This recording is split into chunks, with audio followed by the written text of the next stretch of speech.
Hey guys, welcome back to my channel. So today I just wanted to do a quick little get ready with me. I just recently got the Modern Renaissance palette. It's like old news by now. You guys have seen a billion tutorials on it, but I haven't played with it yet. So there's some super warm shades in here, and lots of times the warm shades have quite a bit of fallout. So I'm gonna do my eye makeup first. I have some updates that I wanted to give you guys as well in this video. This part of my hair was just not curling like the rest of it this morning, so I threw it up in whatever we want to call this that's happening up there. Yeah, let's just go ahead and get started. So to prime my eyes for the eyeshadow, I'm starting with MAC's Painterly Paint Pot, and then we're going to go into the Anastasia Beverly Hills Modern Renaissance eyeshadow palette, starting off with her shade Raw Sienna. And then I went in with Tempera and used that as the brow bone highlight. Obviously, it's super pigmented and then needed to blend that out. Now we're going into Vermeer and applying that on my lid and inner corners. And then I grabbed some Realgar and built that up in my outer corners. And I wanted to make my lid color pop a little bit, so I got some MAC Fix Plus with the Vermeer and put that just in the center of my lid. And then use those same crease shades on my lower lash line. Now I'm using the Brow Stylist Plumper by L'Oreal, and I'm using the shade Medium to Dark to apply like a little brow mascara. And then for actual mascara, I'm using the L'Oreal Telescopic Mascara. And I got some on my lid, but I cleaned that up once it dries. On my bottom lashes, I use Clinique's Lash Doubling Mascara in their sample size for extra control. Now I'm taking this foundation, well, this concealer, and I'm using it as foundation because this is the spot that I get the most freckles and like there's darkness there. Because I have redness and freckles right in that area, any sort of contouring just kind of looks muddy because this area right here isn't clean to begin with. It isn't smooth. So that's actually the place where I want the most coverage. I don't mind not having very much coverage right here because that's a cute place to have freckles. But like right here, it just emphasizes my lower cheek, and that doesn't do anyone any good. So I'm gonna fill that in, cover up a couple of acne scars that I have on my chin.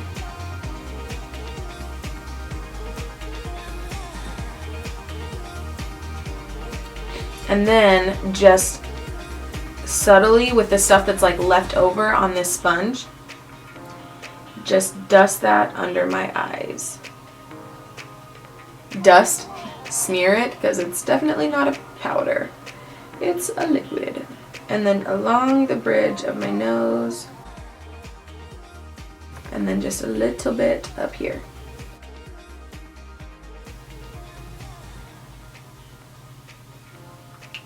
And then I just take this brush. It's the Flawless Concealer brush by e.l.f.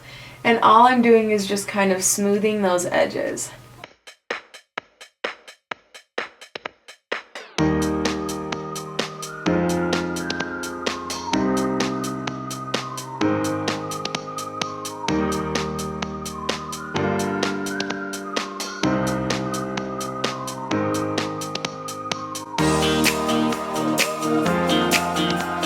There you go. That's how I do my foundation. So this area right here I leave totally bare, and then this area I'll fill in with some blush and bronzer. But that's what I've been doing recently. And I totally could have used a bigger brush for this area, but I don't know, because I just want it to be simple and easy, I just use this one brush.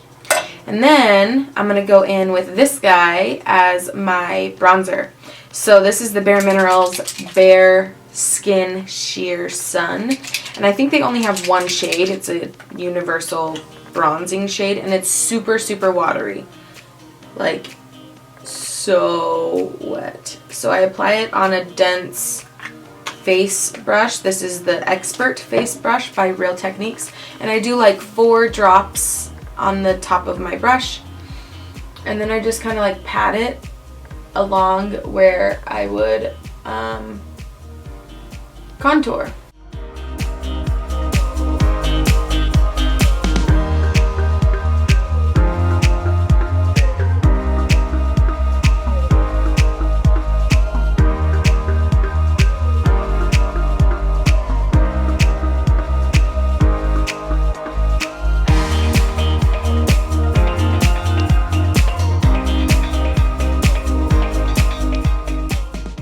then I'm going to go in with a powdered bronzer on a fluffier brush and just kind of set that liquid.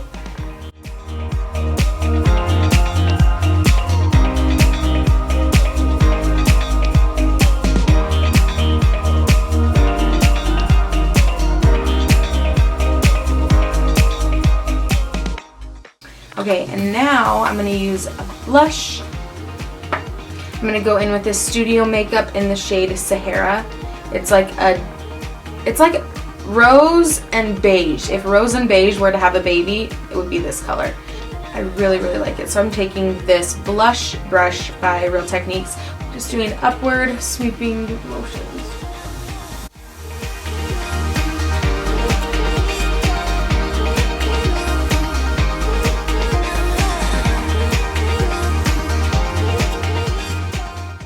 All I have left to do is my lips. This is the Urban Decay Rush lipstick.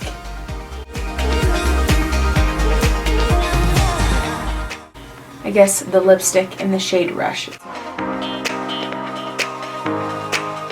And then for a little bit of gloss, I'm going to use the Buxom gloss in the shade Dolly.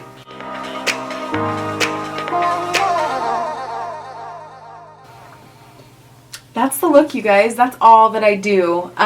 Most of the time it's a lot simpler than this. I kind of went a little crazy with my eye makeup in the sense that I used more than just 1 or 2 shades. Whereas normally if I'm just doing it really quickly, even in the car or in like the parking lot or something, I will just use like 1 or 2 eyeshadow shades. But don't forget, I have all of the products that I used today listed in the description box below, so check those out. These are definitely all some of my favorite products. This is the first time I've used this, but the color payoff was awesome. The pigmentation was great. It does have quite a bit of pickup, but I didn't see that transferred into like fallout on the under here. So far, 2 thumbs up from me along with everyone else. So now that I have finished my whole makeup, this was supposed to be a chatty get ready with me, but I did it all so fast that I didn't really have time to sit and chat. So let me just tell you a little bit about what's been going on. I bought a ton of new camera equipment and that has been awesome, but at the same time, I haven't been able to film because I was like waiting for the lens to come, and then I tried to film some things but didn't like the way that they turned out, and so I was playing around with settings on my camera. Like, it just took a little bit of work. I even filmed an entire video and the microphone wasn't working. A little bit of trial and error, that's what happens when you get new equipment, but I have it all now. I love this setup. I built a backdrop stand for my crushed velvet backdrop that I love so much. So I'm really, really excited about where my content is going with this channel and the improvements that are being made. But those improvements are the reason why I haven't had a video up lately. Hopefully you guys are enjoying the content that I'm making, and maybe you'll notice a difference between this video quality versus previous videos. Maybe I'll insert some of my other footage here to see if you guys can tell a difference. At least in like the pixel size or the blurriness or the sharpness. And one of the best things, I have autofocus now. Isn't that so wonderful? So I don't have to like change my settings all the time. It's the best. If you're interested in the camera equipment that I just bought and or made, then I'll link some of that stuff down below. The backdrop stand, I watched a video and made a similar backdrop stand out of PVC pipe. I also made a ring light, and I'll link that video that I used, and then I'll list all of the new equipment that I purchased, like the camera that I'm using now and the lens and some of the other things like tripods and the mics. I forgot about the mics. So I'll link all of that stuff down below in case you are interested. But yeah, thank you guys so much for watching. I hope you enjoyed this video, and I will see you guys in my next one. Bye!